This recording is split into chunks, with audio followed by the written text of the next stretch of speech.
Disculpas por el atraso, aquí estoy, ya llegué. Y bueno, a lo que vinimos. La charla de hoy es un complemento a una charla que yo di hace más o menos, no sé, 3, 4 meses, 5 meses. Fue de las primeras charlas que di y fue sobre el correo ambulante de Costa Rica, de San José a Limón. Este es el complemento, es la construcción del ferrocarril de San José a Punta Arenas. Hay que recordar que Costa Rica tiene costa tanto en el Atlántico como en el Pacífico. Y el gobierno en esas épocas lo que quería era conectar al país de costa a costa para poder tener un acceso comercial tanto hacia Europa como hacia el Asia. Obviamente Costa Rica siempre nuestra mayor cantidad de relación comercial siempre ha sido con Estados Unidos, con Inglaterra y con Europa, específicamente con Alemania. Entonces, el primero que yo expliqué fue la salida al Atlántico. Ahora vamos con el de Punta Arenas. Esta línea tiene algo muy interesante porque fue construida durante más o menos de que les dijera del 97 al 10, o sea, durante 13 años. Y durante esos 13 años hubieron muchos problemas, muchos eventos, políticas, crisis financieras en el país que atrasaron el arranque de completar esta línea. Entonces, les explico esto, porque la secuencia que yo voy a mostrar es precisamente la secuencia de cómo se fue dando eso. Algo interesante en esta primera hoja que les voy que está aquí, para que se den una idea de la Costa Rica de la época, hay un interesante aviso que dice viajes a Punta Arenas. A las familias que desean ir con toda comodidad a Punta Arenas, tengo el gusto de ofrecerles 2 magníficos carretones de resortes con asientos y entolados. Puedo alquilarles con o sin bueyes, según se quiera. Avísenme con la debida anticipación. A la juega enero 9 de 1891, el señor Ventura Cordero. Como puedes ver, en esa época, la única manera de ir a Punta Arenas era en tren o a caballo o a pie, dependiendo de los medios que tuviera la gente. Entonces, vean lo difícil, lo inaccesible que era llegar a Punta Arenas en esas épocas. En la foto que está a la derecha de la presentación, ustedes ven una calle típica de Punta Arenas a comienzos de los 1900. Y ustedes ven que ahí se ve la línea del tren. Esa línea del tren, si recordarán los que vieron mi primera conferencia, se construyó un tramo entre Punta Arenas y la ciudad de Barranca, que era un pueblo, en realidad no era un pueblo, y fueron más o menos como unos 15, 16, 17 kilómetros. Y ahí está, como pueden ver, esa primera línea. Posteriormente, el gobierno ya se construye y en 1854 y el gobierno no le da importancia y eso quedó como el famoso burrocarril, que también lo expliqué en la anterior charla. Ahora sí, entonces arrancaríamos, pasaríamos a la siguiente. Ok, en este mapa estamos viendo su mapa general, donde ven el mapa del país y pueden ver las 3 líneas de ferrocarriles que tienen estafetas o canceladores ambulantes, que son las de Punta Arenas, la de Limón con todos sus ramales y la de Golfito, Palmar y Coto, que es la del sur, que es la que vamos a ver al puro final de la presentación. Y hago énfasis en que son las estafetas postales ambulantes, porque hay otro ferrocarril que es el de Quepos, pero el de Quepos nunca se había encontrado estafetas que digan ambulante o ferrocarril. Se conocen de la época de Quepos, Parrita, la Julieta, etcétera, pero lo que dicen es telégrafos, correos, etcétera, pero nunca mencionan la palabra ferrocarril o ambulante. Por lo tanto, en el caso mío, esta presentación es exclusivamente de sellos y sobres con la cancelación ambulante o ferrocarril. Ok, los antecedentes históricos. La sección construida en 1854, que la mencioné, entre Punta Arenas y Barrancas, se retoma a la vez que la construcción del tren al Atlántico se inicia en Puerto Limón, porque en Puerto Limón se inicia hacia San José y en Punta Arenas lo inician igualmente. Esa sección en 1879 fue ampliada hasta Esparta. Acuérdense que originalmente en 1850 se construye hasta Barranca. En esta época la amplían hasta Esparta, que es un pueblo que está más o menos a unos 6 kilómetros de Barranca, o sea, se ganaron 6 kilómetros más. Una población a 22 kilómetros de Punta Arenas y comienza a funcionar ya ampliada el 1 de diciembre de 1883, pero con una locomotora a vapor. Ya ahora sí, ya no es el burrocarril, ahora sí funciona como una línea de tren, como tiene que ser. Si ustedes ven en este mapa, en ese momento, las únicas líneas, digamos, de Punta Arenas sería el trayecto que va de San José, pasa por Heredia, sigue hasta Alajuela y se terminó, no hay nada más. Y del otro lado estaría construido lo que es de Punta Arenas, que pasa por el Roble, Barranca y llega hasta Esparta. En 1883 eso es todo lo que había del tren a Punta Arenas. Ok, seguimos con un poquito más de antecedentes históricos. En 1888 el gobierno firma un contrato con una compañía inglesa para reanudar la construcción de la línea Punta Arenas el 25 de enero de 1890. El gobierno concesiona a la Costa Rica Syndicate Limited para conseguir fondos y arrancar con la obra, que son los ingleses que obtienen la licitación o la concesión. La crisis bancaria del 91 no permitió a la compañía conseguir fondos, por lo cual no se reinicia ninguna obra en la línea Punta Arenas. La sección de Punta Arenas Esparta había estado operando con ganancias, pero hasta ahí, punto. En 1895, durante la presidencia de Rafael Iglesias, se emite un decreto para la reanudación de la construcción del tren. O sea, este presidente, que fue el mismo presidente que construyó el Teatro Nacional, que es la joya emblemática de la arquitectura costarricense, también le da énfasis al ferrocarril de Punta Arenas. Ok, aquí podemos ver, ya estamos hablando de los años 1900.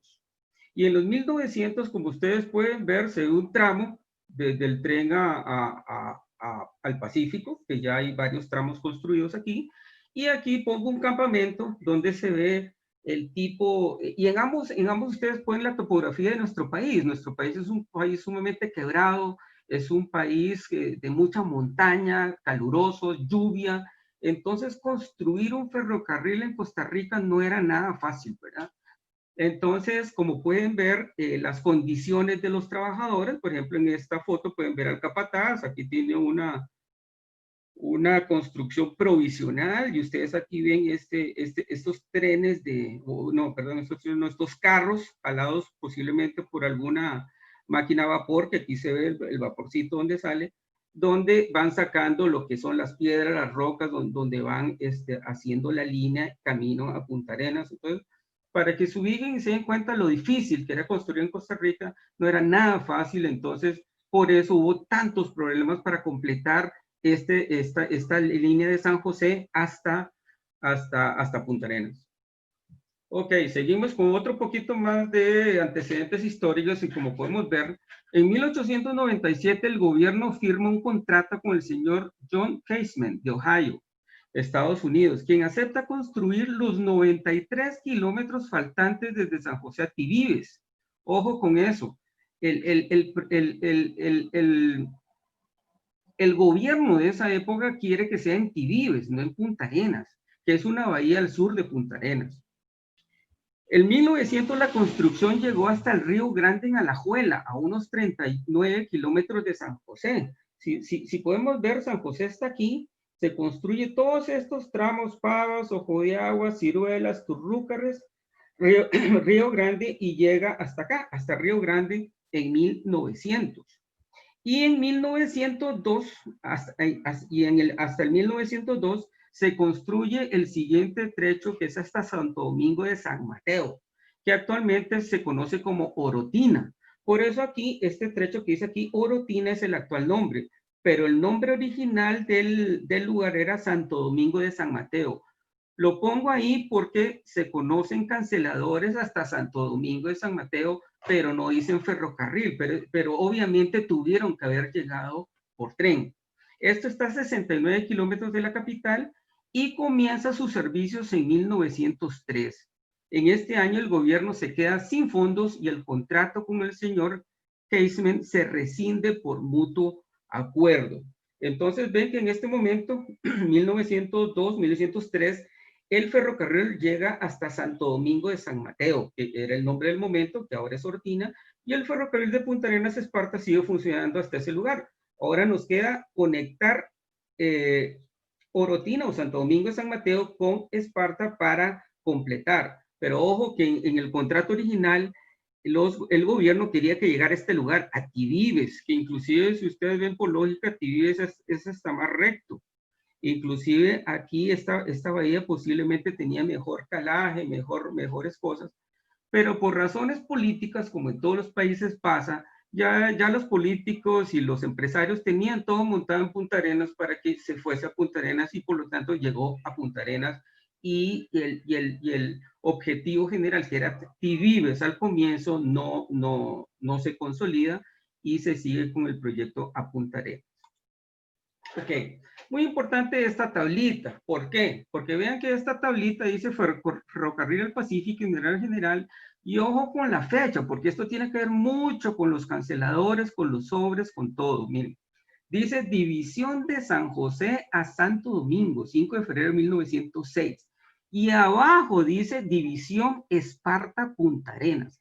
Esto nos comprueba, nos respalda lo que yo les acabo de poner en los mapas, de que el tren no era una sola línea todavía. Entonces el tren llegaba de San José a Santo Domingo y de Punta Arenas a Esparta. Ese trayecto intermedio tenía que hacerse a caballo, a carreta o a pie.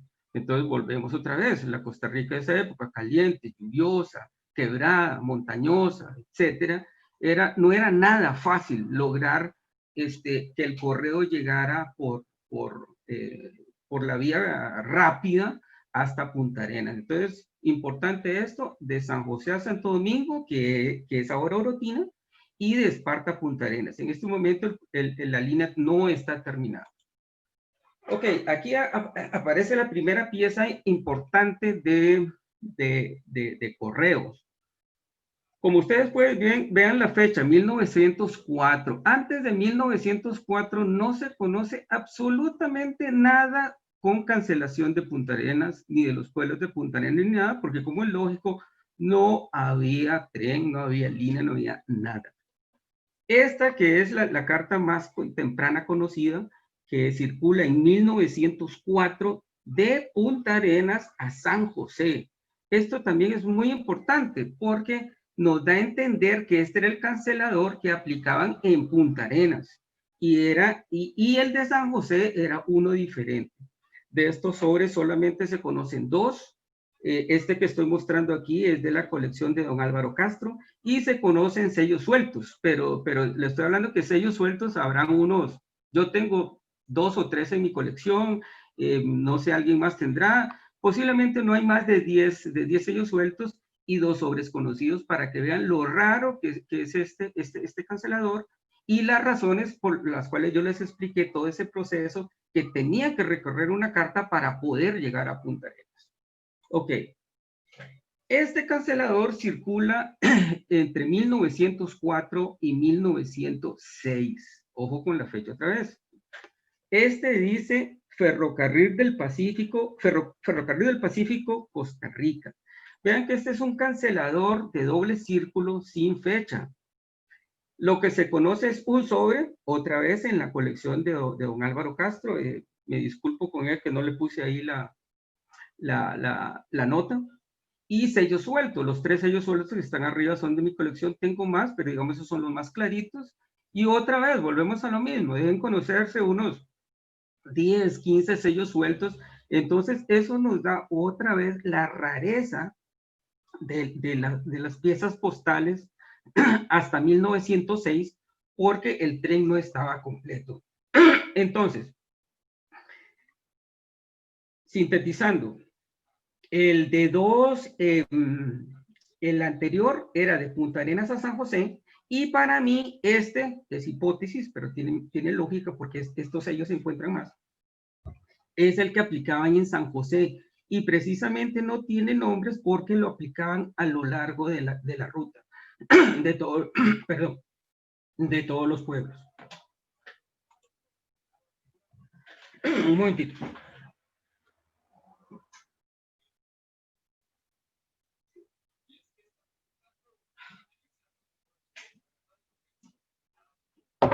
Perdón, se me había secado la garganta. Ok, ahora sí, vean qué importante este pueblo. Les había dicho que le prestaran atención. Esta tarjeta es circulada de Santo Domingo SM, Costa Rica, a San José. No dice ambulante, pero obviamente tiene que haber circulado en el tren. ¿Por qué? Porque ahí lo decía. Y este sellito que está aquí abajo dice Santo Domingo SM, porque hay otro cancelador de la época que dice Santo Domingo H, y ese es Santo Domingo de Heredia, que es otra parte de Costa Rica que no es esta. Este cancelador igualmente es igualmente raro, no dice ambulante, lo pongo como referencia porque sí sale en la tabla que les mostré anteriormente, que es de 1906. Ok. En 1905, el gobierno con fondos propios extiende la línea 15 kilómetros más hasta Cascajal, pero en 1906 las fuertes lluvias hacen que el río Barranca falseara el puente sobre el río y las obras se detienen. En 1907, en marzo, los 8 kilómetros de línea entre Alajuela y Ciruelas entran en funciones. Esa es otra cosa muy importante. Si recordarán, antes esta era la primera parte de tren que se conocía porque esa fue parte del tren de Limón. Ahora este es un ramal. Y este ramal que moría aquí. En este año 1907, este pedacito de aquí se construye y se une a Alajuela con Ciruelas. Entonces hay dos rutas, hay dos salidas. Sale de San José, pasando por Heredia, a Alajuela y llega a Ciruelas. Y está la otra ruta que sale de Pavas, Ojo de Agua y llega a Ciruelas. De ahí sigue y en este momento ya la línea llega hasta Cascajal. Todavía nos están haciendo falta unos, no sé, 20, 15 kilómetros para llegar hasta Esparta. Entonces todavía el tren no está completo. Ok, estos sellos y este cancelador ambulante pacífico es el que aparece igualmente como genérico. No hay de pueblos, no se conoce de pueblos específicamente. Y es muy sencillo, porque obviamente ellos aplicaban este cancelador en cualquier pueblo a lo largo de la red vial. Entonces, ya sea que lo matasellaban en Atenas, lo matasellaban en Cascajal, en Balsa, en el pueblo que fuera, le ponían eso, y lo que daba a entender es que había sido recogido a lo largo de la vida, de la línea, ¿verdad? Este chillito que está aquí, 1905, lo puse porque es de las fechas más tempranas que se conocen de este cancelador, porque acuérdense que antes de estos canceladores, los canceladores conocidos son el ambulante Pacífico y el ambulante y ferrocarril. Después de eso no se conoce nada más hasta que aparecen estos. Hay una nota muy importante. Entre el periodo de 1907 y 1911 no se conocen cancelaciones de vuelos de ferrocarril, ni siquiera estos de ambulante Pacífico. Eso quiere decir que posiblemente el gobierno de Costa Rica toma la decisión de no marcar absolutamente nada de lo que va en el tren como ambulante porque no se completa totalmente la línea. Entonces, lo que hacen es que eliminan y hay ese periodo, hay un periodo vacío de 4 años en que no se conoce absolutamente nada con ambulante, ya sea ferrocarril, ambulante o lo que sea, no se conoce absolutamente nada. La construcción se termina en 1910 y se inaugura el 23 de julio de ese año. Toda esta explicación la di para que vean que las piezas mostradas anteriormente son sumamente raras, escasísimas. Posiblemente sean únicas, puede ser que aparezca más adelante una que otra, un sellito suelto, pero para que vean que son joyitas de la filatelia costarricense. Ok, aquí tenemos ya el ferrocarril completo. Estamos hablando del 23 de julio de 1910. Aquí estoy dando una hipótesis porque más adelante ustedes van a ver canceladores que indican una vía y otra vía. Explico. San José, vean que está aquí, la ciudad capital, y tiene dos salidas. La primera es Heredia y Alajuela. La segunda es por Opavas, Ojo de Agua, y las dos se juntan en Ciruelas. Pero más adelante ustedes van a ver que hay canceladores de sobres que dicen línea A y línea B. Yo siempre me había preguntado por qué dicen línea A y línea B. Uno no se lo explica. La lógica es esa, que la línea A era la que salía de San José y la línea B era la que pasaba por Heredia y Alajuela, o al revés. Necesitaríamos los sobres para poder corroborarlo y ver claramente cuál corresponde. La lógica indica que la línea A es de San José porque la línea A es la capital y es la que sale directo para Punta Arenas. En cambio, la otra tenía que pasar por Heredia y Alajuela, que para mí sería la línea B. Como ustedes ven aquí, ya la línea se completó desde Cascajal, pasa por Jesús María, Salinas, Caldera, Esparta, Barranca y llega a Punta Arenas. Esto sucede el 23 de julio de 1910. Bueno, en los antecedentes históricos, en 1908 se firma un nuevo contrato con el norteamericano, perdón, me faltó una N, Warren Knowlton, desde Cascajal hasta el Roble. En 1910, el 23 de julio de ese año, se inaugura la línea férrea completa desde San José a Punta Arenas en octubre de ese año y se empieza con el transporte regular de carga y pasajeros.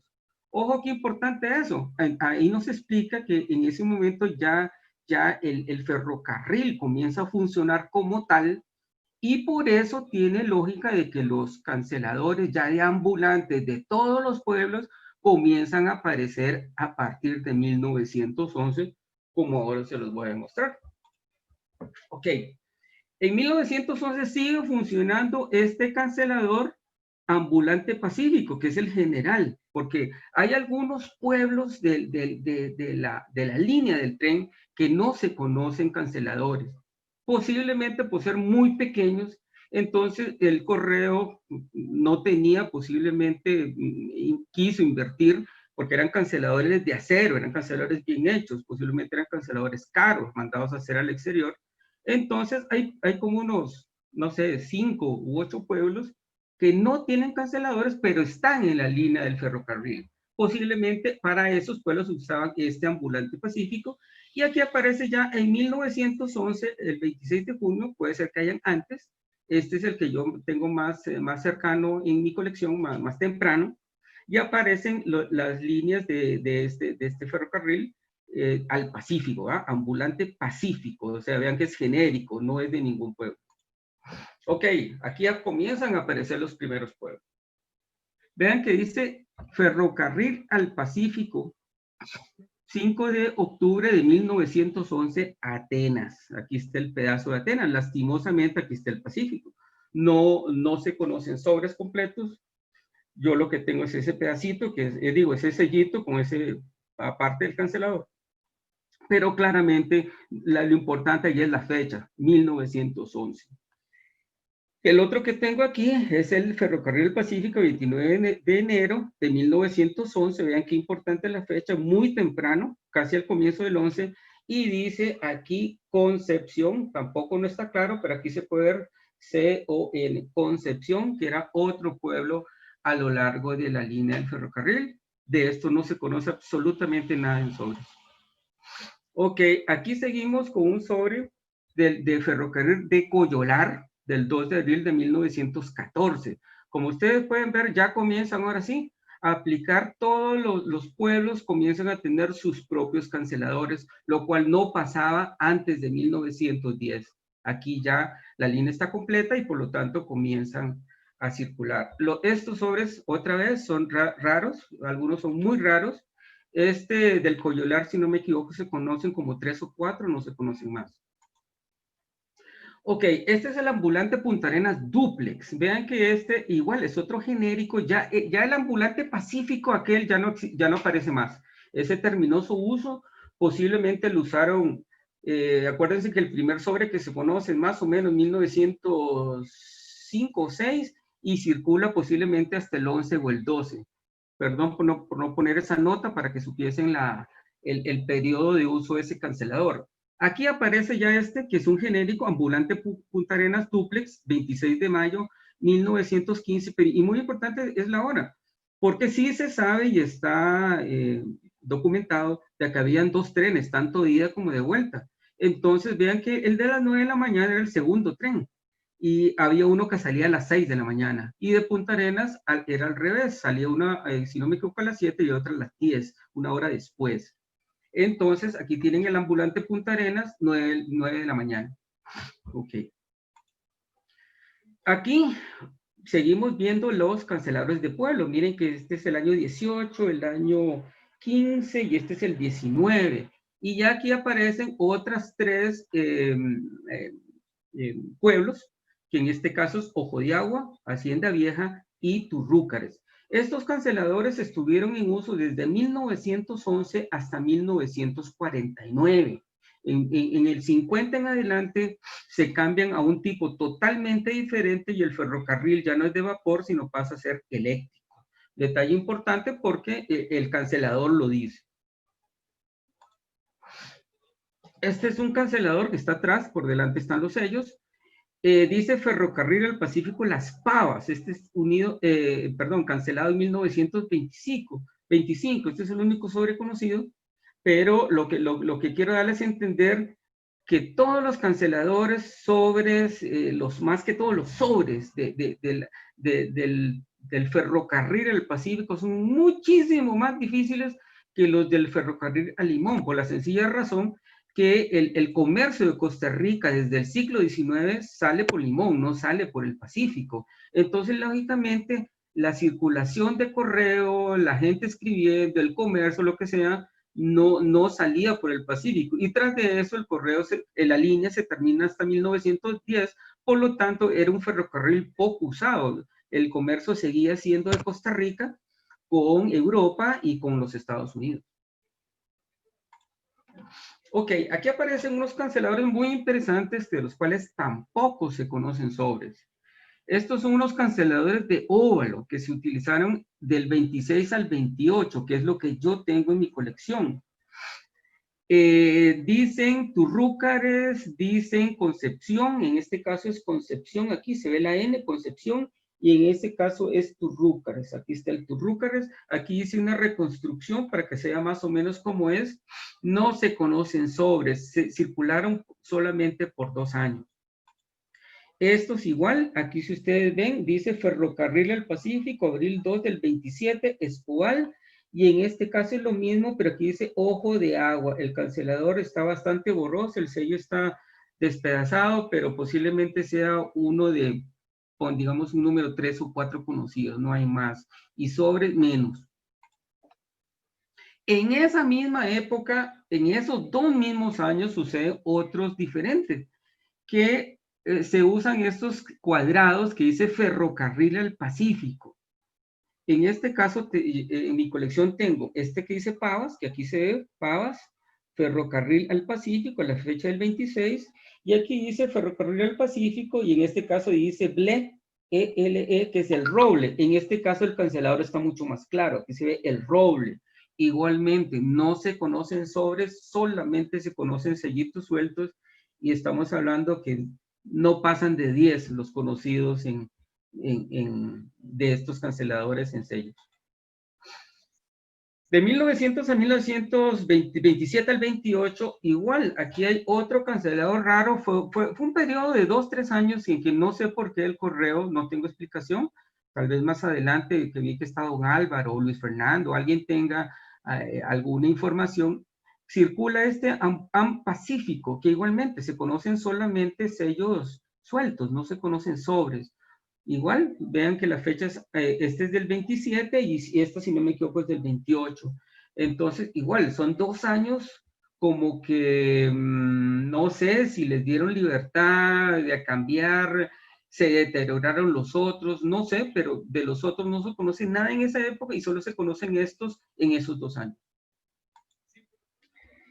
Este es un ambulante pacífico que, pero vean que ya estamos pasando de los 20 a los 30. Y aquí en 1934 aparece este ambulante pacífico, que es uno genérico, que es para toda la línea, que era lo que les decía, habían pueblos que no tenían canceladores propios de su pueblo, entonces posiblemente este era el que funcionaba para varios de esos pueblos. Estamos hablando de los 30. Aquí lo que yo les explicaba de la A y la B, que por eso yo les puse en ese mapa que yo supongo con lógica, no tengo documentos para sustentarlo, pero aplico la lógica. Aquí tenemos un sobre que dice ambulante pacífico A, y en este caso tenemos ambulante pacífico B, lo que nos dice por qué diferencian A y B. Pues la lógica nos indica que uno se iba por una vía y el otro se iba por otra vía. Este sí es se conocen más. De estos se conocen 4 o 5 de cada uno. Del B no. Bueno, al menos yo no tengo. Del B yo tengo este fragmento y bastante, no, unos 6 o 7 sellos sueltos. Igualmente son bastante difíciles.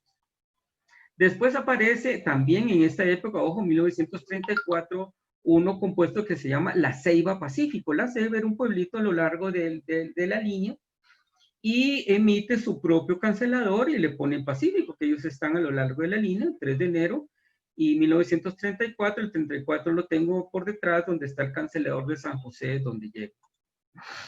En esta también es muy interesante, porque estamos hablando de que este es un cancelador igual, de finales de los 30, este más bien es de los 40, este es de la Guerra de Liberación, este es de finales de los 40. Más bien, este cancelador, y lo puse aquí porque es diferente. Los primeros, si ustedes vieron, siempre decían Ferrocarril del Pacífico. En estos casos hemos estado viendo ovalados, cuadrados, y ahora este diferente. El anterior decía Ceiba, ahora este dice Correos y Telégrafos Coyolar, y entre paréntesis, si ustedes pueden ver aquí en esta zona, aquí dice Ferrocarril Eléctrico al Pacífico. Entonces claramente define que es de la línea, o sea que es un ambulante, pero es un cancelador totalmente único porque se conoce nada más para este lugar Coyolar. Igualmente se conocen como unos 3 o 4 sobres. Aquí ya a partir del 32 como que se unifican los canceladores y este es el cancelador normal, que lo habíamos visto al puro comienzo, desde el 11 hasta los 20, después sucede el espacio de los 26 al 31, 32, en que hay esa variedad de canceladores y aquí otra vez se unifican y comienzan a aparecer los canceladores de Ferrocarril al Pacífico y abajo le ponen Barranca. En este caso es uno del 32, es una tarifa, bueno, pues si quieren les explico la tarifa, pero en este caso pues la tarifa no es tan importante porque aquí estoy tratando lo que es las estafetas, pero este tiene un porte de 20 centavos, que es un porte normal al exterior, 5 centavos del entero, en este caso es este 5 centavos, porque este 5 de Cruz Roja no sirve, en ese momento lo habían eliminado y funcionaba más el 5 base, más los 4 y 4, y este 2 hacían los 20 centavos. En este caso ya estamos hablando de los 40, vean que ya vamos para adelante. Este dice Ferrocarril Eléctrico Caldera. Igualmente, y les expliqué claramente que de mediados de los 30 a los 40 ya se unifican los canceladores, y este es el cancelador que uno va a encontrar. De esto yo tengo, bueno, tengo bastantes, bueno, no bastantes, pero varios sobres, y todos son más o menos de, bueno, los primeros de los 10 y comienzos del 20, y después saltan a finales de los 30 y los 40, en este caso es del 44, del puerto de Caldera, que actualmente es el puerto donde está digamos, las terminales donde llegan los cargueros. Antes los cargueros llegaban a Punta Arenas, más o menos en los 90, ya se pasa eso a Caldera, se construyó un puerto ya mejor porque el puerto de Punta Arenas se había quedado obsoleto, y actualmente el puerto de salida de Costa Rica ya no es Punta Arenas, sino es Caldera. Y este sobrecito en ese momento, pues Caldera en ese momento era, como ustedes ven, posiblemente la West India Oil Company, la ESO, estaba haciendo estudios, posiblemente buscando petróleo, lo que sea, y alguien manda una carta a San José. Este, por ejemplo, también es muy interesante, es el único conocido, es de 1944 y dice igual, Ferrocarril Eléctrico del Pacífico, Salinas, aquí se ve el Salinas. El Salinas es muy raro, aquí inclusive dice también Oficina Telegráfica, Salinas, Ferrocarril Eléctrico al Pacífico. Pero en todo caso, el que es más valioso es este, porque este es de correos. Inclusive está doblemente censurado y es un sobre que se envía a Estados Unidos.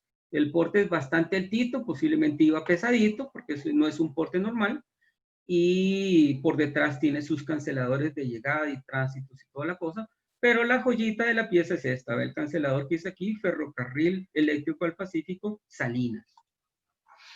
Ok, eso termina la primera parte en la que expongo el ferrocarril al Pacífico. Como ustedes pueden ver, los sobres no son nada comunes, no son nada fáciles y muchos de ellos no se conocen en sobres, por la explicación que les había dado.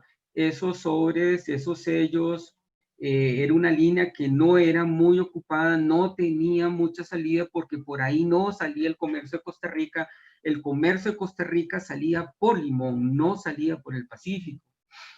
Ahora, ya en los años, que les digo, 70s, 80s, 90s, cambió. Ahora hay mucho comercio que entra por ahí, pero en esas épocas, en los 20s, 30s, 40s, pues prácticamente no había mucho movimiento comercial y obviamente el envío de correos no era mucho, era bastante poco. Y todo lo que es canceladores, sobres, etcétera, de la línea del Pacífico son muy raros. De hecho, en cualquier colección de correo ambulante de Costa Rica, uno fácilmente puede armar 3 o 4 marcos de Limón y del Pacífico uno. Y agarró mucho, ¿verdad? Ok, ahora vamos con el tercer línea férrea, que es el Ferrocarril del Sur. Este tiene unas características diferentes, porque los dos primeros trenes eran totalmente gubernamentales. El gobierno fue el que los impulsó, aunque dio concesiones, pero seguían estando bajo el dominio del gobierno. En este caso no. En este caso estamos hablando de que este ferrocarril se construyó netamente para una empresa privada que era la United Fruit Company. La United Fruit Company, como muchos de ustedes filatelistas saben, era una empresa norteamericana, la gran flota blanca desde comienzos del siglo XIX, que tiene sus barcos en todo el Caribe, en Centroamérica, y ellos tenían plantaciones de banano en la zona atlántica de Costa Rica, en la zona de Limón, Valle de la Estrella, esa parte ahí, Liverpool, toda esa parte. Pero en los 30 hay una enfermedad, que es la cigatoca, que ataca el banano. En este mapa, ustedes pueden ver aquí abajo, está donde se ubica esta tercera línea férrea. Ya vimos esta que va de Punta Arenas a Limón, que une las dos costas, y esta que está aquí, que es la que se crea a finales de los años 30 por concesión del gobierno, tanto de las tierras como del derecho a usar el ferrocarril o construirlos para su propio uso de la United Fruit Company. Los antecedentes históricos, ya les hablé un poquito, aquí se los voy a explicar un poquito más. El abandono de las áreas cultivadas por la United Fruit Company en el Atlántico de Costa Rica por razones de agotamiento, las tierras se agotan, ya esas tierras habían sido explotadas desde la época de Minor Keith, que fue el que construyó el ferrocarril de Limón. Entonces ya esas tierras muchas estaban agotadas y en los 30 se les llega una enfermedad que ataca al banano que se llama cigatoca.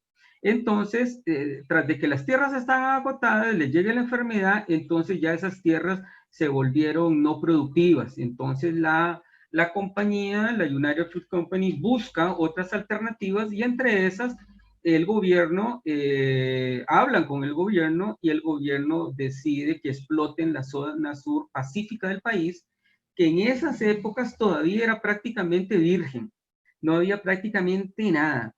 Entonces al gobierno de Costa Rica le queda muy bien porque la bananera iba a construir infraestructura, carreteras, infraestructura, electricidad, agua, tren, etcétera, el puerto, el muelle, cosas que el gobierno no tenía dinero y no tenía interés de hacer. Entonces, por lo tanto, al gobierno de Costa Rica le quedó muy bien. Entonces, esta enfermedad que ataca las plantaciones de banano en los años 30 obliga a la United Fruit Company a buscar nuevas tierras de cultivo en la zona sur pacífica de Costa Rica. Y en 1937 el gobierno les da una concesión a la compañía bananera la explotación de esas tierras y la construcción de un ferrocarril que sirviese también para transporte de personas y correo aparte del banano. La construcción del ferrocarril se comenzó en 1938 y se terminó en 1942 entre el puerto de Golfito y la zona de Palmar, al norte de la región. Aclaro esto porque los sellos y sobres que vamos a ver al comienzo van a ser solamente un ambulante que dice ambulante Palmar y Golfito, porque esa fue la primera línea que se construyó. La siguiente línea que es al sur es la que va a Coto, que es el ambulante que después se ve. Perdón. Ustedes pueden ver aquí el tren, puse un tren, ese es de Golfito. Ustedes pueden ver ahí el tipo de puentes hechos por ellos, la selva, si ustedes ven atrás, eso era prácticamente selva virgen, el río pasando por debajo, y como ustedes ven en ese momento, como están construyendo, este es un tren de carga, es un tren de construcción, aquí se ven todos los carros donde lo que llevan es tierra, piedra, etcétera, los desechos de lo que ellos van preparando y construyendo, tanto Lina como los pueblos, como las plantaciones. Entonces, si uno se pone a pensar, fue una tarea bastante grande para esa época porque requiere mucho esfuerzo, mucho dinero y solamente empresas como la United Fruit, una empresa gigante mundial norteamericana, pues podía afrontar sin problemas económicos, los cuales en ese momento el gobierno de Costa Rica no podía hacerlo. Ok, al finalizar la línea hasta Palmar, la compañía bananera comienza a construir líneas de ferrocarril hacia el sureste. O sea, cuando ya se terminó la del 42, el ferrocarril, ellos lo amplían lo que se llama hasta la región del río Coto, a la cual se llega a comienzos de los 50 y siguieron cruzando la frontera con Panamá hasta llegar a Puerto Armuelles en dicho país. En algún momento en la conferencia anterior que vi sobre el tren al Limón, Luis Fernando Díaz me aclaró de que había un tren que sí se conectaba con Panamá. Es correcto, se conectaba con Panamá, pero no era tren de pasajeros, no era tren costarricense en el estricto sentido de la palabra, era un tren privado, porque este era un tren para uso de la bananera, no era para uso gubernamental, solamente que el gobierno le dice a la empresa norteamericana de que transporten a la gente de los pueblos cercanos de Costa Rica y aparte de eso la correspondencia. Entonces estamos hablando de que ese era un tren que aunque comunicaba dos países, que es la zona sur de Costa Rica con la zona norte, en este caso de Panamá, no era un intercambio comercial de que uno podía viajar de Costa Rica a Panamá en tren o de Panamá a Costa Rica en tren, no era porque era un tren privado netamente para uso de la compañía bananera y el transporte de sus productos hasta el muelle de Golfito, que el muelle de Golfito estaba en el centro. Si vemos un momentito aquí en el anterior mapa, como ustedes ven, Golfito está aquí está Palmar Sur, aquí está Coto, y la primera parte del tren que se construye es esta, de Golfito hasta Los Palmares, Palmar Norte, Palmar Sur, Puerto Cortés, que está un poquito más arriba. Y después de que ya construyen esto, que es hasta finales del 42, a finales de los 50 se tiran toda esta parte y construyen hasta Coto, que es este pueblo, y cuando llegan a Coto en los 50 tiran esta línea hasta Laurel y aquí ya se unen con Panamá hasta llegar a Puerto Armuelles, que es el puerto que está aquí.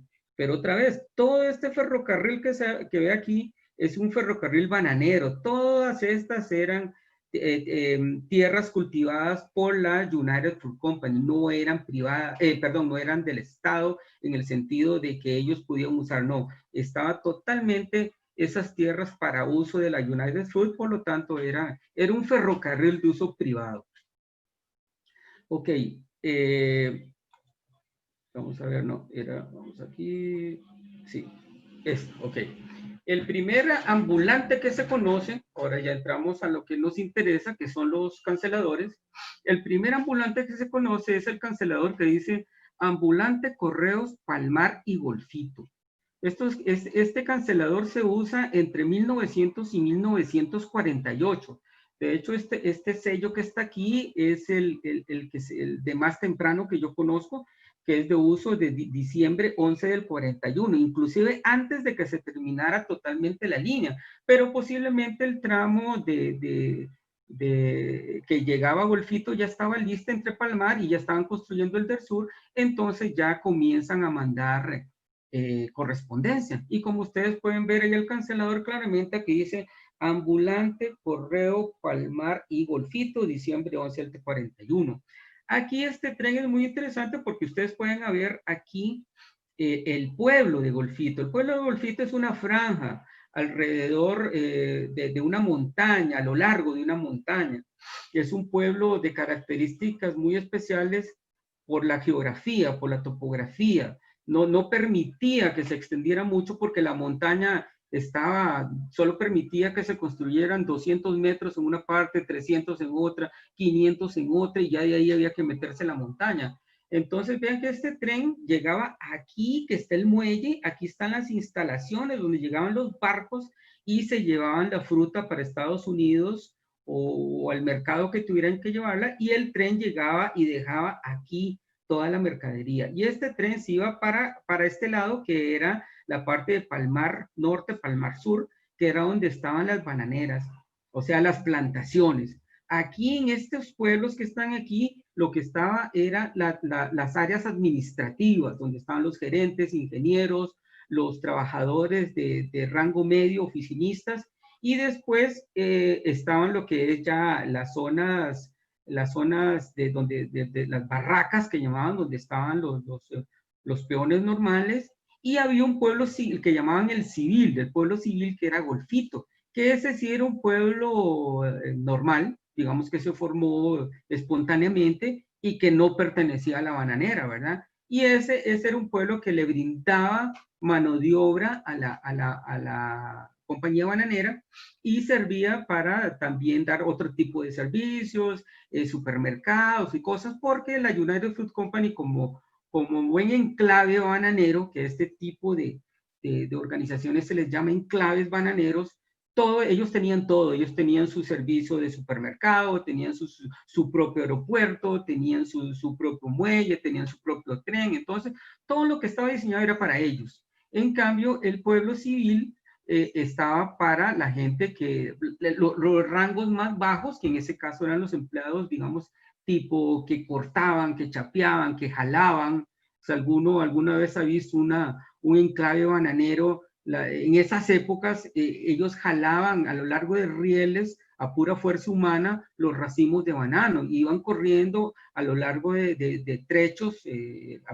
a pie y lo llevaban hasta el puerto, o si el tren estaba cerca, entonces los depositaban en cientos de depósitos, donde ahí se lavaban, se medían, etcétera, se encajaban, se les ponían en cajas y se montaban en el tren, porque en estas épocas ya no era el banano en racimo, ¿no? Sí, en racimo, como era comienzos de ciclo, que lo bajaban del racimo y lo mandaban hacia el tren, ¿no? Aquí ya en estas épocas sale empacado, sale en su caja, tiene que reunir ciertos estándares, cierta calidad, cierto tamaño, un montón de cosas, y lo que no servía, ellos lo iban desechando y lo vendían en el mercado nacional. Bueno, aquí la primera fecha conocida, que es el 11 de diciembre de 1941. Este sobre que es enviado en 1943, igualmente, vean que sale a Estados Unidos, pero aquí lo interesante es el correo Palmar, ambulante de correos Palmar y Golfito. Este sobre está cumpliendo una tarifa aérea, que si ustedes ven, bueno, si le entramos a la tarifa, que como expliqué, no es lo mío, pero lo voy a explicar: 25 más 40 más 45. Posiblemente ni siquiera cumplía aéreo, aunque ahí dice aéreo, pero más me suena que es como de barco, porque las tarifas aéreas en aquellas épocas eran mucho más caras. Pero digamos que es aéreo porque ahí abajo en el correo dice correo aéreo. Y este sobre, aquí lo interesante es el cancelador, que es muy raro, y está en sobre. Este sobre está en la colección de don Álvaro Castro, que ahí pongo la nota. Ok, este sobre es un igual cancelador ambulante, Correos Palmar y Golfito, pero es otro tipo ya es otra medida, ya lo cambian.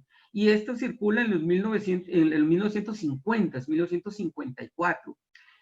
Cambia la tinta, cambia el tipo de letra, son muy parecidos, pero no son exactamente iguales. El anterior circula en los 40, este tipo de cancelador circula en los 50. Bueno, ya ahí terminamos los palmares. No son nada fáciles, volvemos a lo mismo, porque los correos, ahora les voy a explicar el periodo de tiempo que circulan, que es bastante poco, y obviamente pues ya no se puede conseguir más porque su periodo de tiempo terminó, y lo que hay es lo que se puede encontrar en colecciones o lo que aparezca ahí en algún comerciante o en alguna, no sé, donde uno encuentra a veces gangas, pero son muy raros. Esta es una tarjeta que, aunque no está circulada, está cancelada con el ambulante correo Golfito Coto. Yo le puse circulado, pero en realidad no está circulado, pero está cancelada, es 1952. Estos son de los primeros canceladores o usos, aunque no está usado, pero está cancelado. Aquí ya comienza a aparecer el coto, porque antes en los 40 no se va a encontrar el coto, porque en los 40 lo que estaba construida era el palmar, el Golfito a los palmares, Palmar Norte, Palmar Sur. Entonces no se puede encontrar el coto.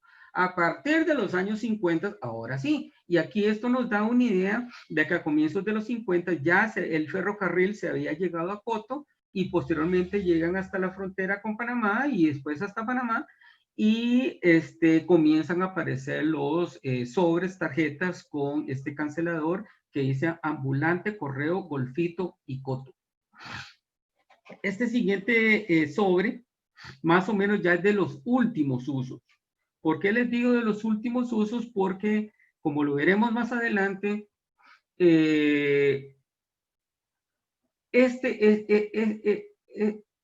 esta línea férrea tiene una corta vida, solamente del 41 a finales de los 50, 58, 59. Entonces estamos hablando de que se van a encontrar canceladores máximo 20 años. Ya en los 60 no se encuentran estos canceladores porque la compañía comienza a tener problemas. Bueno, ahorita les voy a explicar lo que es el correo y después entramos a ver esto.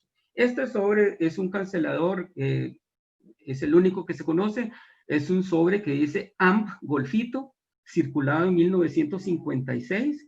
Es enviado al exterior, por delante está el sobre con sus sellos, y se conocen, inclusive los sellos sueltos y fragmentos son muy raros. Este es el único sobre que se conoce completo con el AMP Golfito.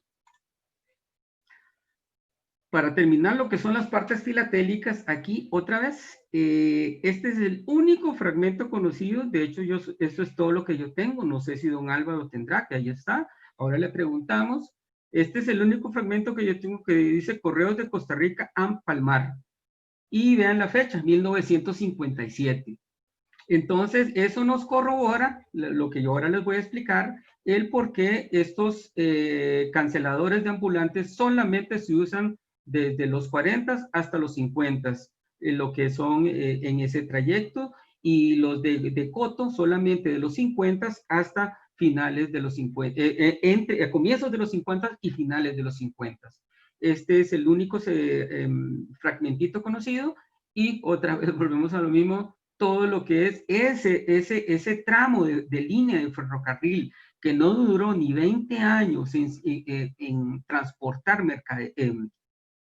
correspondencia, son sumamente raros. Y estamos hablando que avanzados los 40, o comienzos de los 40, a finales de los 50, que cualquiera puede decir, no, pues eso es una época moderna, tiene que haber un montón. Pues no, no hay un montón, por las razones que ya les expliqué. Era un tren privado para uso exclusivamente de la compañía, con el agregado de llevar correspondencia también, pero no era su función principal, ni transportar mercadería, ni transportar pasajeros, ni transportar correspondencia, que es lo normal en un tren de gobierno. En este caso era transportar la fruta, que en este caso es el banano, para la United Fruit Company.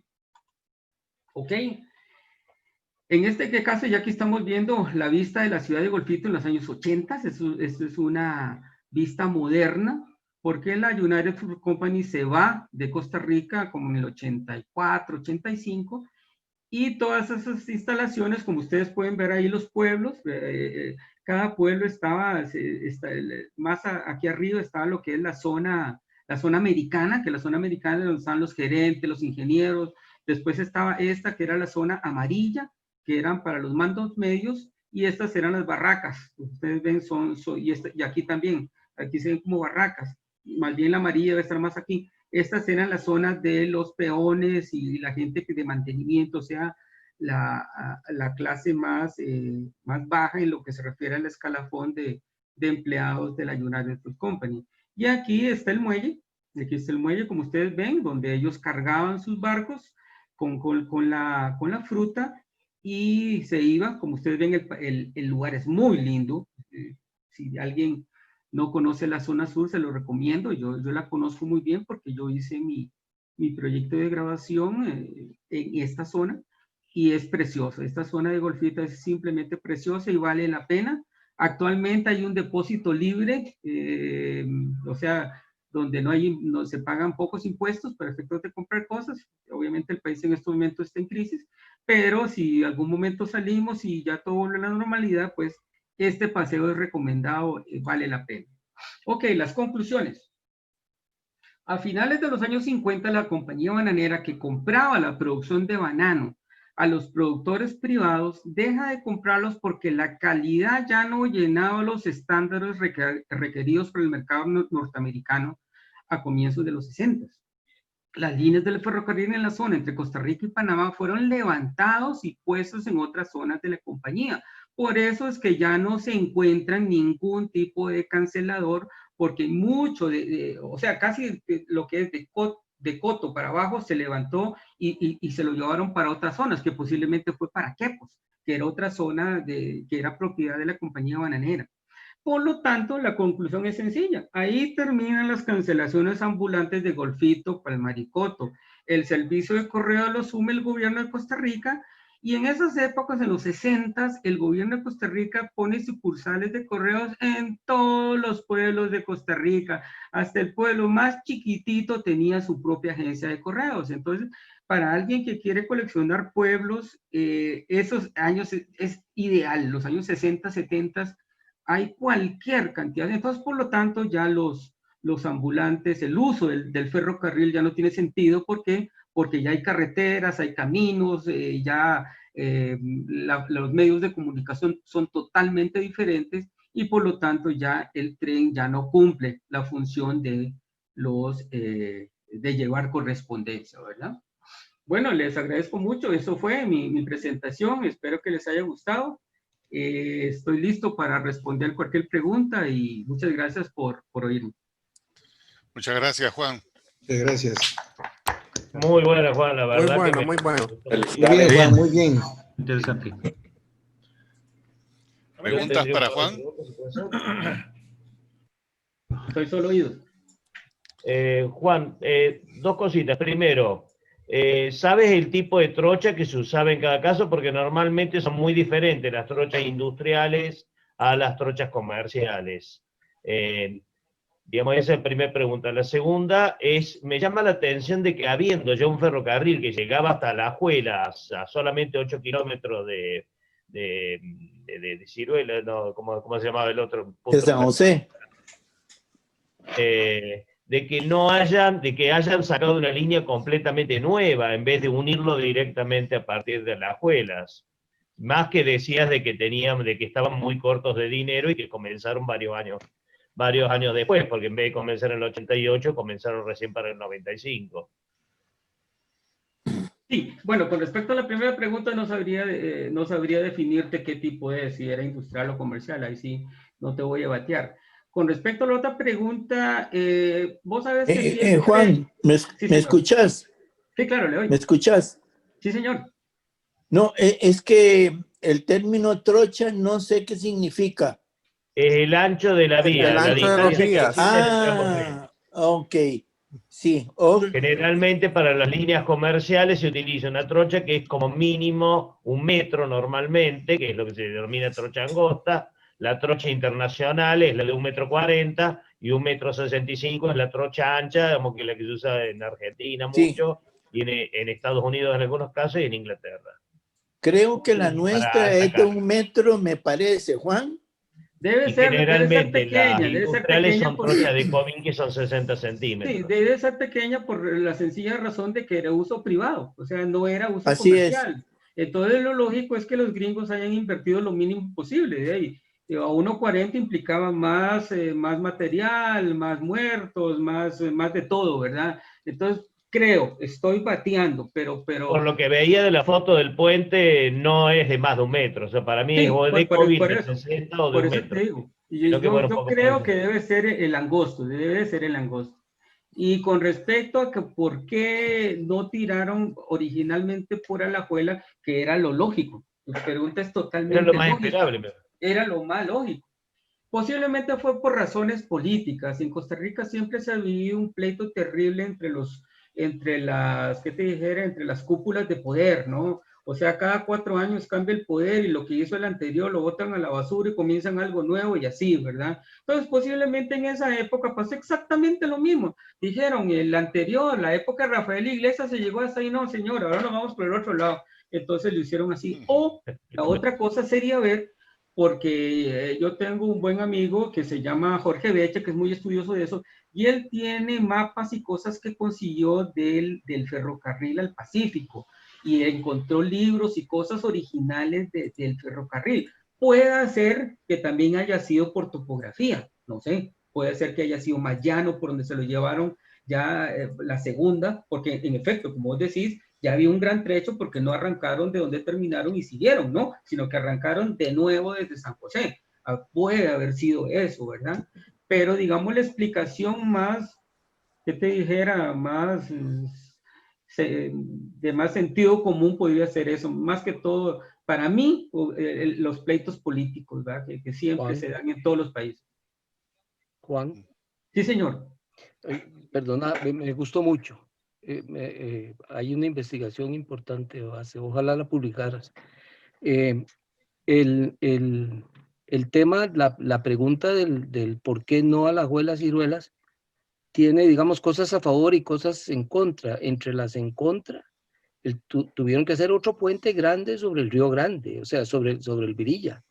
Ya había uno por el lado de Tibás para llegar a Heredia a Alajuela y tuvieron que hacer otro, lo cual es una cosa bien rara, como dice Martín, que hubieran tenido que hacer una ruta duplicando esfuerzos que ya habían hecho. Sin embargo, la explicación que a mí me daban cuando yo era chiquitito en la escuela era que tenía que ver con Ojo de Agua.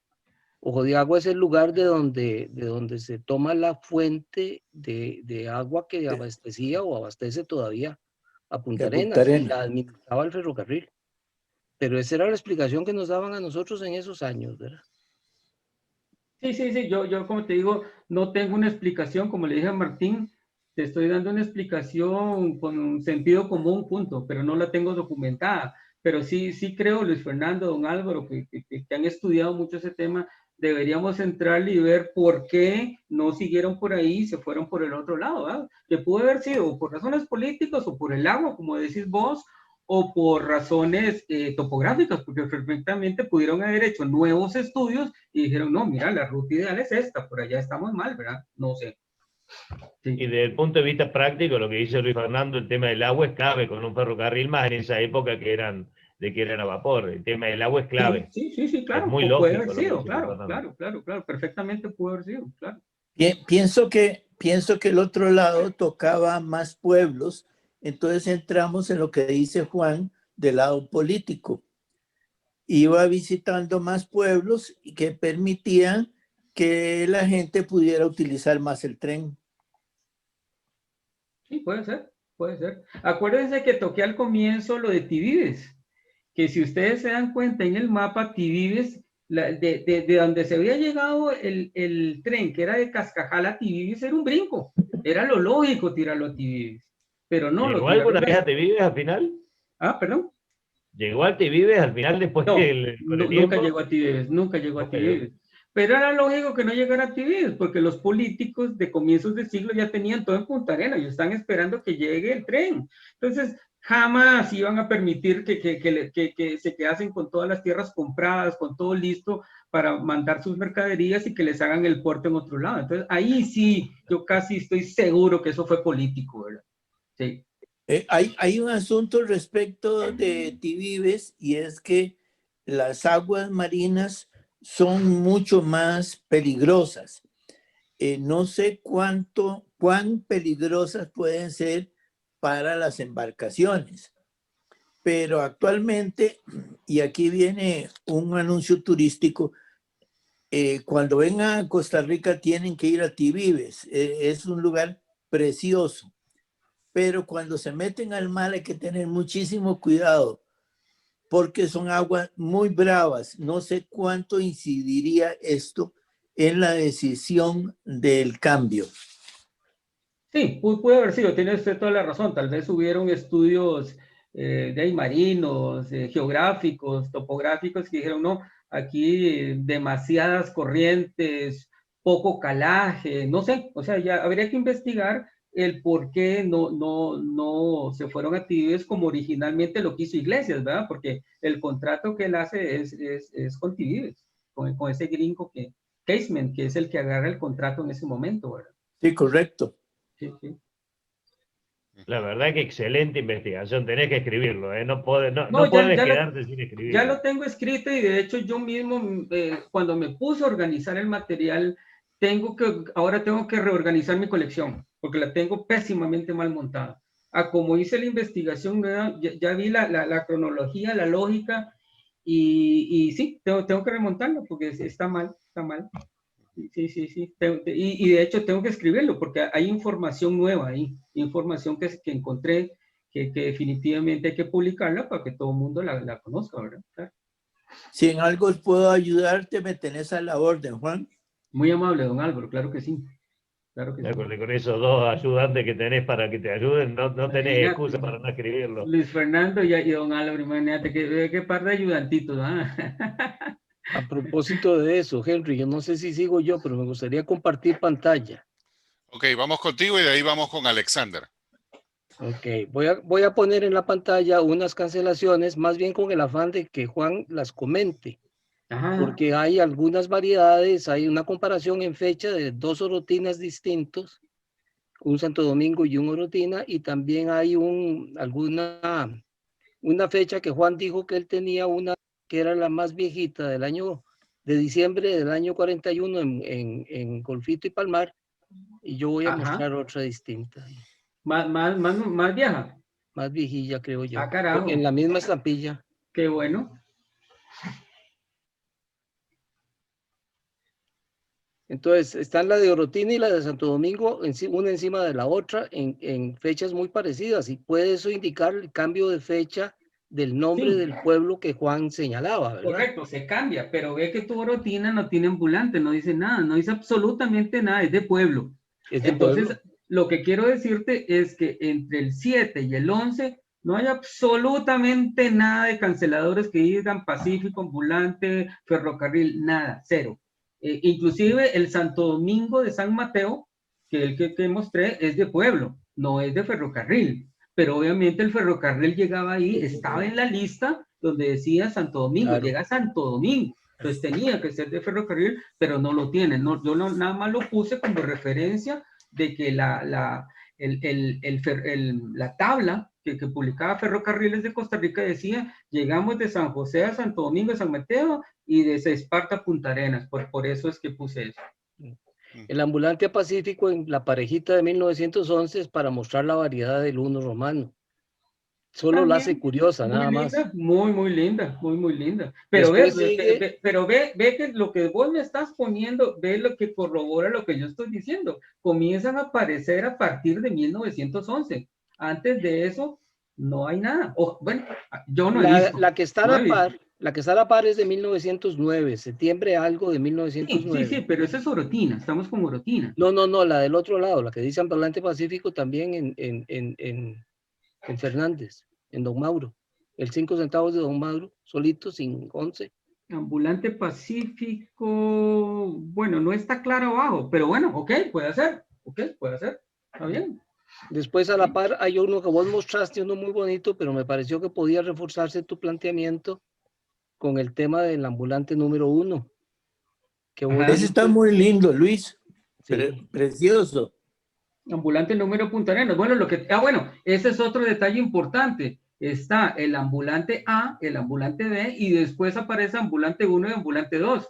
Entonces, eso nos corrobora de que ellos diferencian por alguna razón, no se les va a ocurrir diferenciar. Entonces, para mí lo lógico es que era la ruta que salía de San José hasta Ciruelas, era una, y la otra que pasaba por ya la Alajuela hasta Ciruelas era la otra. Una era la A y la B, y en este caso era la 1 y la 2.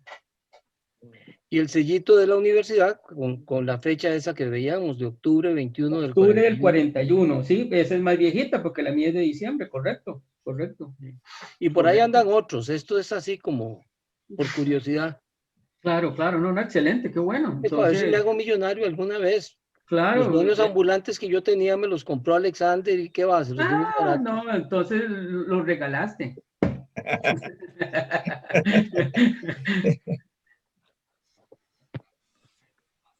Juan, quería felicitarte porque hoy aprendí muchísimas cosas nuevas.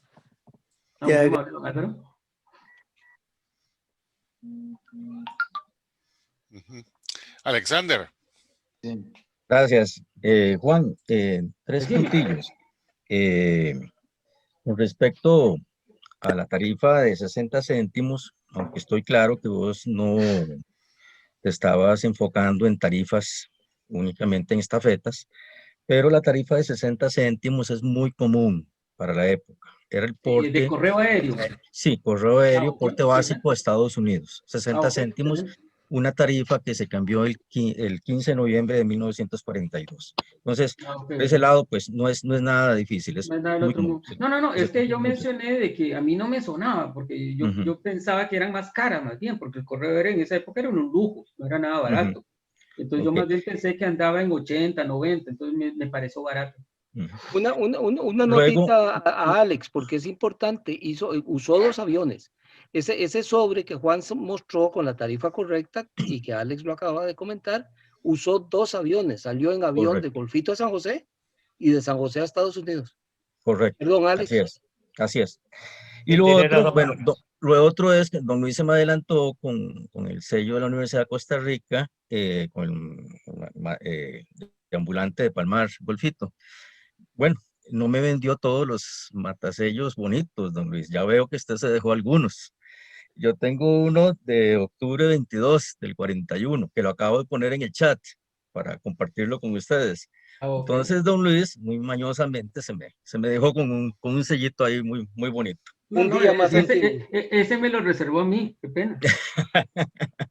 Lo otro con respecto a la ruta San José-Ciruelas, que no se dio por Alajuela, pues vamos a ver, yo creo que va mucho por la parte práctica. La distancia entre San José y Ciruelas es menos corta o menos larga que San José, Alajuela, Ciruelas. Ahora, ¿por qué se construyó ese ramal? Podríamos elucubrar mucho.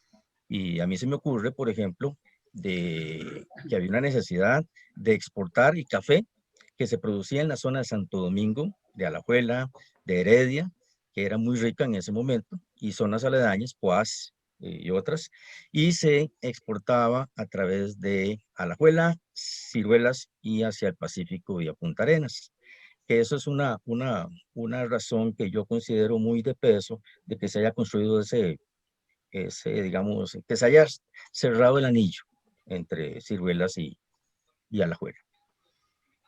Sí, sí puede ser, tiene lógica, no nada más te digo que eso habría que investigarlo y documentarlo, el por qué decidieron arrancar de San José de Cedro en vez de irse por el otro lado. Como vos decís, pues bueno, una razón es que era más corto. Como dijo Luis Fernando, otra puede haber sido por el agua, que en esas épocas de ahí eran locomotoras a vapor, puede haber sido eso también. Entonces habría que documentarla para uno decir, bueno, no, tuvieron una decisión totalmente práctica y lógica, o fue política, ¿verdad? Que es la otra. Ahora, hay un asunto, recordemos la importancia que en ese momento tenía Ojo de Agua como balneario. Era prácticamente la única diversión en grande que teníamos en esos mismos años, donde la gente cogía el tren para irse a dar un baño ahí a Ojo de Agua. Sí, sí, sí, claro, también sí, era el balneario de los ticos, ¿verdad? Era el balneario Así es. inclusive de lujo, porque no cualquiera llegaba a Ojo de Agua, ¿verdad? No, era de lujo y era un lugar, si hoy es lindo, antes era precioso, ¿verdad? Claro, claro, claro. Vamos con Mauricio y de ahí con Martín. Gracias. Primero, Juan, me gustó mucho tu charla. Miro algunas similitudes entre la dificultad de conseguir algunas marcas ambulantes costarricenses con algunas hondureñas, que también aquí nuestro servicio ambulante no era muy extenso. Con relación a la variedad de marcas, de marcas postales que nos has mostrado, ¿existe algún inventario que las califique por rareza? Te lo comento porque aquí nosotros en Honduras, Edgardo Alegría, que es el que estudia marcas ambulantes, él hizo un estudio de rarezas de marcas, entonces las tiene de las más raras a las más comunes. ¿En Costa Rica hay algo similar?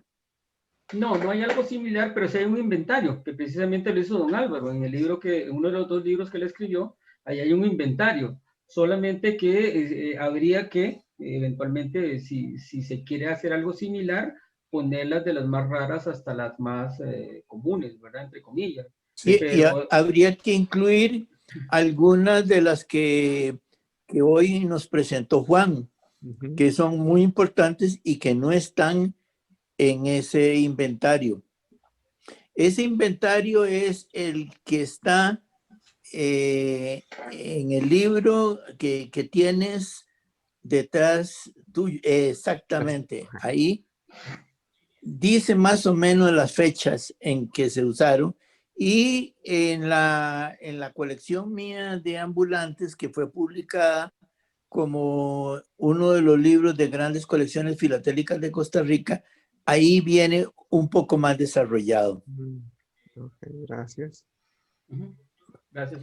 Por cierto que hay algunos ejemplares todavía disponibles para quienes lo quieran. Hay poquitos, hay como 3 o 4. Martín.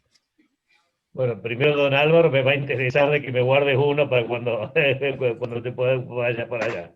Yo soy justamente especialista en la parte de marcas postales ferroviarias. Deja de decirme, don Álvaro, si no te mando nada. Bueno, Álvaro, disculpa. Y aparte, bueno, soy historiador de la parte ferroviaria, por eso. Una pregunta ahora no tan ferroviaria, sino más del punto de vista del estafetero ambulante. Acá en Argentina, la estafeta ambulante era un empleado del ferrocarril que viajaba, del correo que viajaba en el ferrocarril.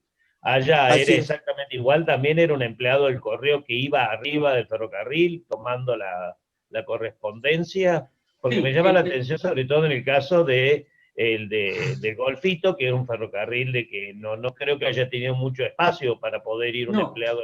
Correcto, no, el de Golfito no lo tenía, pero el de Limón y el del Pacífico sí lo tenían, sobre todo el de Limón. Y en la primera charla se llamaban ambulantes. Sí, en la primera charla que yo mostré, inclusive venía una foto del vagón de correos. Ahí decía correos y ahí se veía el tipo sentado esperando que le lleguen la correspondencia. Entonces, sí, correcto, sí había. Bueno, ahí tienes una posible explicación para el número 1 y el número 2 que tienes, porque en Argentina el número de la estafeta corresponde a cuál era el empleado que recibía la correspondencia. Si era un empleado o era el otro, depende cuál era el estafetero, el número. También, claro, Es perfectamente puede para ser. verificarlo después, como Perfectamente para darte puede un ser. poquito más de argumentos en ese sentido. Claro, un poquito más de luz. Exacto, como para una referencia de algo que pasaba acá en Argentina, que es posible que pase igual allá en Costa Rica. Y una Martín. cosita que me llama la atención, las marcas que se usaron al principio, digamos, y la primera de todas, que era así el fechador, y después pasó a ser prácticamente igual con el fechador, decías que era una marca que era una, digamos, un matasello era metálico el ¿Correcto? Metálicos. fechador. Lo que me llama la atención es que siendo metálico el fechador, las fechas adentro, estoy viendo de que no están alineadas. En una marca está de derecha, en la otra está dada vuelta, y generalmente en los matasellos metálicos las fechas están siempre alineadas. No, es que ahí tal vez te confundiste. El que yo hablo de que es metálico es el primero que dice Ferrocarril de Costa Rica, perdón, Ferrocarril del Pacífico, Costa Rica sin fecha. Ese es Sí. metálico. Ah, Los creí que el siguientes ya otro no son. continuaba siendo metálico también. Eso sí, pero el que sigue ya no. Ahí tenés razón. Ah, bueno. Posiblemente se hayan sido de hule, inclusive cambian el color de tinta, porque en el primero era negra.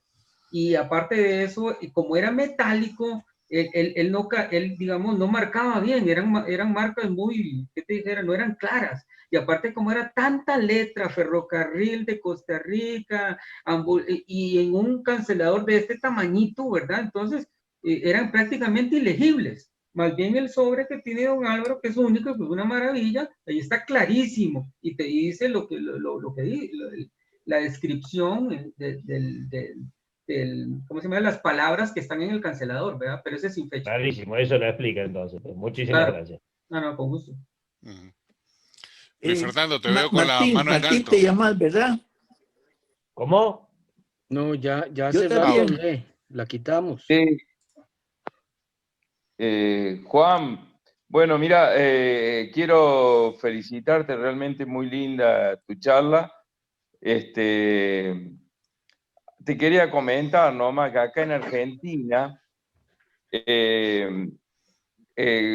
por ejemplo, he visto que vos tenés marcas postales de las que mostraste, unas que dicen ambulante y otras que están con la localidad únicamente. Acá en Argentina, esas que están con la localidad y que no dice ambulante, sino dice el ferrocarril solamente, son las marcas de la estación, pero no son ambulantes. ¿Por qué? Porque generalmente se le ponía el nombre del ferrocarril para ubicar fácilmente la localidad. Claro que Argentina, por supuesto, había muchísimas estaciones y algunas muy poco conocidas. Estafetas ambulantes era cuando iba el estafetero arriba, bien como dijo Martín, y bueno, entonces, bueno, ahí teníamos estafeta ambulante, ferrocarril del sur, ferrocarril del oeste, pero no era de cada localidad. No sé si me hice entender. Sí, Héctor, gracias.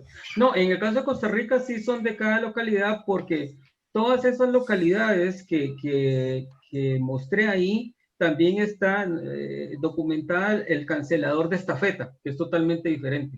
El cancelador de estafeta no te dice absolutamente nada, nada más te dice el pueblo, por decir algo, Cuyolar, Costa Rica, y punto. En cambio, el que es de tren te dice Ferrocarril al Pacífico y es diferente, esos son de acero, bien hechos, los otros son de hule, son totalmente diferentes. Entonces, al menos en Costa Rica sí está claramente definido que sí son del tren.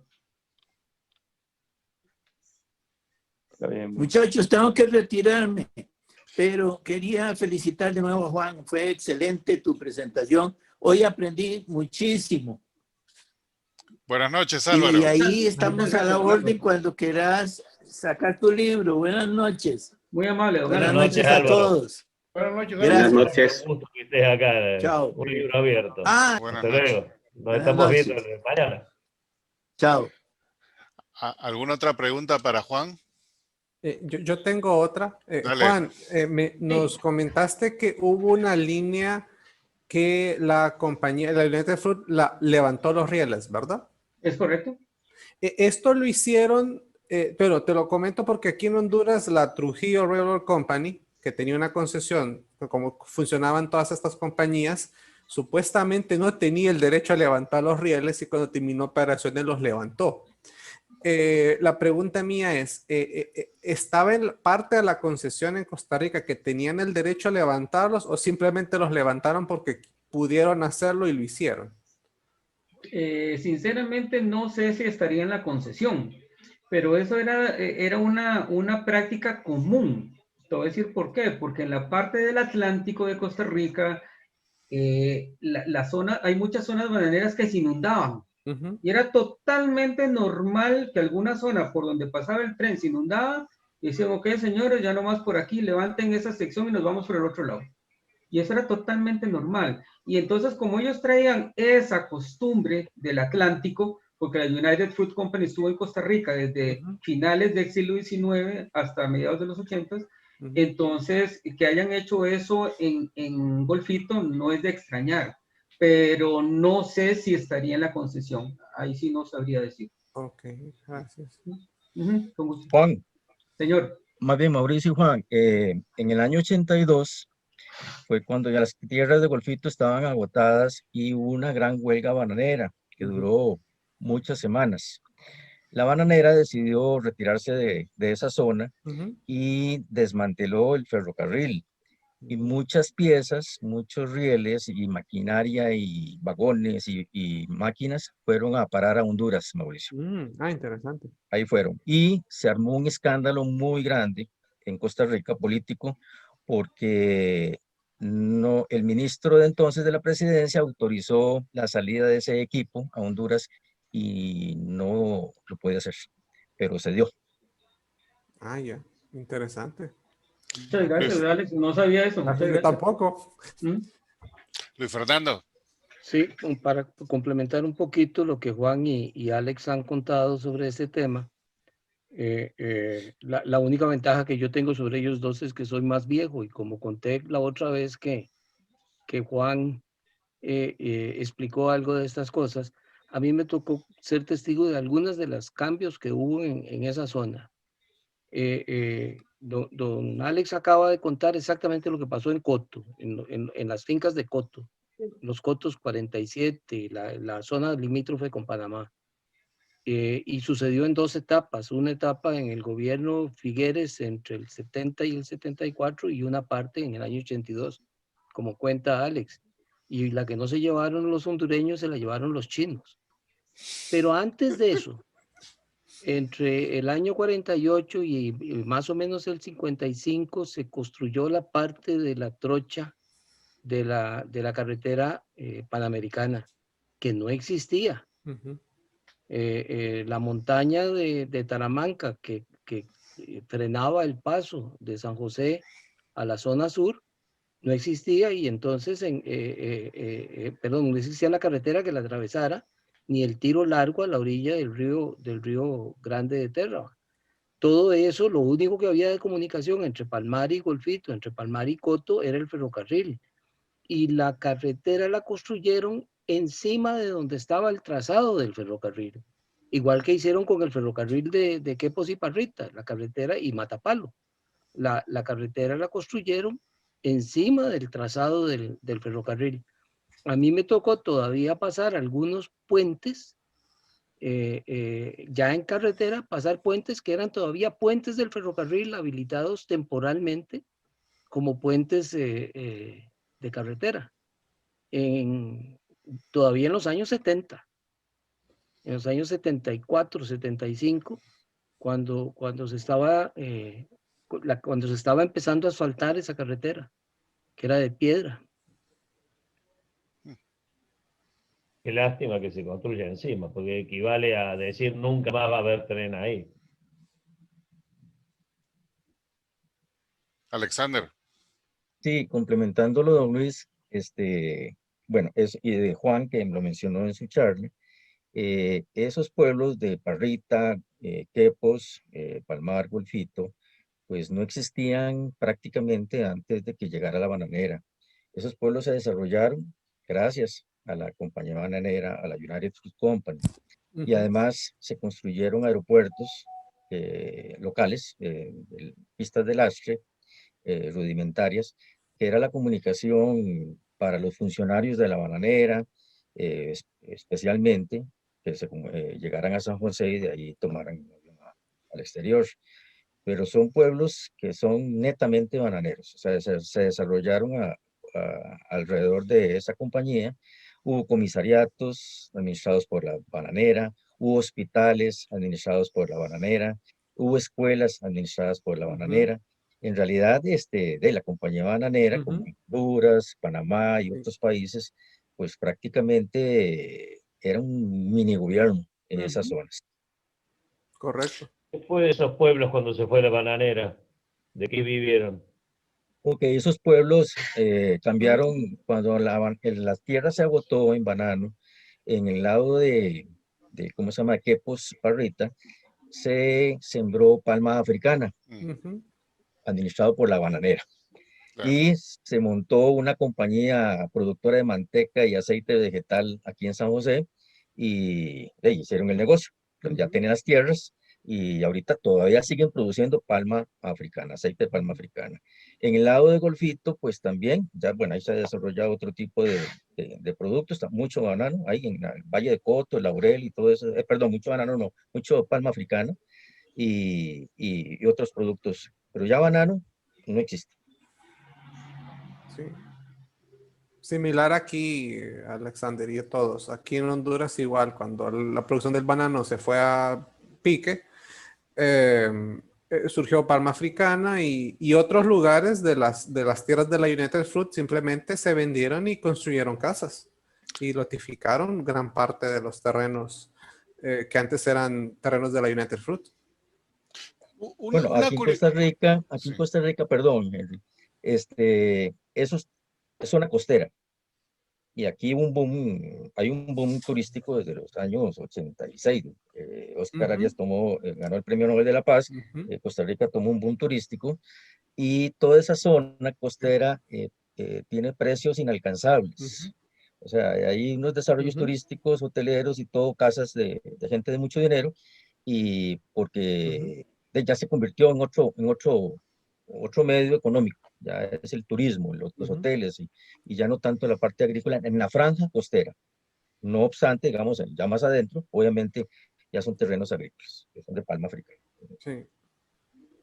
Una curiosidad, he escuchado varias veces el terreno se agotó, pero digamos, la compañía no veía cómo repotenciar los nutrientes, los minerales que necesitaba el banano para continuar con eso, porque parece que me suena a mí como un ciclo de explotación, ¿no? Que cualquier mineral, cualquier cosa, potasio, lo que sea, que hace crecer el banano se agotó. Planto la próxima cosa, la palma africana, se va a agotar. ¿Y ahora qué? O sea, en un momento el final de eso es desierto o hay algún plan, por lo menos alguna regulación del gobierno que diga, ¿no? Digamos, repotenciar esa tierra para que tenga realmente continuidad, porque si sigue como explotación va a tener un final. Sí, lo que pasa, digamos, que en ese entonces, estamos hablando de los años 40, 50, no había los productos químicos de fungicidas, insecticidas y fertilizantes que hoy se tienen. Ni tampoco las variedades genéticas resistentes al clima, a la humedad, ¿cómo se llama?, a enfermedades. Y entonces eran muy susceptibles a caer en pudrirse el banano. El banano es pura agua. El vástago del banano es sumamente acuoso y muy sujeto a enfermedades. Entonces, en ese momento, pues, la compañía bananera no tenía la química, digámosle así, para poder combatir ese tipo de enfermedades, hongos o insectos que se daban, por ser un país tropical, llueve mucho y es muy húmedo, se da muy aceleradamente. Alex, Pero ¿sí? además habría que agregar, para responderle algún otro elemento a Henry, el tema de que Costa Rica es muy cara. Para cualquier producción, Costa Rica tiene una política laboral a partir de los años 40, un conjunto de medidas, y de los años 50, otro conjunto de medidas que hacen que Costa Rica, cualquier producción agrícola sea más cara que prácticamente cualquier país del mundo. Mucha de la producción bananera de Costa Rica hoy día se hace en Camerún, en las faldas del Monte Camerún. Es cierto, Costa Rica es muy caro, pero también la productividad costarricense, salvo Ecuador, que es del primer lugar en el mundo en producción de banano por hectárea, Costa Rica es el número 2, pero es más caro. Costa Rica produce que Ecuador. Interesante. Sí. ¿Alguna pregunta o comentario final? Ok, bueno, con eso, Juan, nuevamente gracias. Gracias. Valió la pena la Amable, espera. muchas gracias. Muy buena, Vale. excelente, Juan. Bueno. Muchas gracias, muy amable. Y el día de mañana.